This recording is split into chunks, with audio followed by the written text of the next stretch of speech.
ହଉ ଠିକ ଅଛି ହେଲା। ମୁଣ୍ଡ ଛୁଆମାନେ ସେଥିରେ ସାଙ୍ଗ ହେଇଯିବ। ଆଖି ତୋ ସାଙ୍ଗ ଅଛନ୍ତି? ନାକ ତୋ ସାଙ୍ଗ ଅଛନ୍ତି?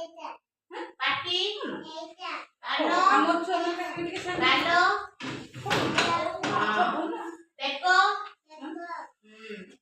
ହାତ ଆଙ୍ଗୁଠି ଗୋଡ଼ ଆଣ୍ଠୁ ପାଦ ପାଦ ଆଙ୍ଗୁଠି ହଁ ପାଦ ତାପରେ ଆମେ ଜାଣିଲେ ଆମ ଅଙ୍ଗ ବିଷୟରେ।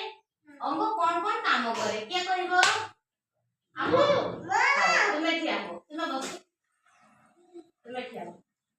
ହଉ ଆଖିରେ ଆମେ କଣ କରୁ? ନାକରେ ହଁ ପାଟିରେ ଖାଉ କାନରେ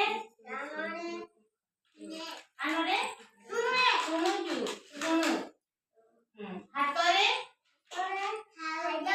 ଖାଦ୍ୟ ଖାଉ ପାଠ ଲେଖୁ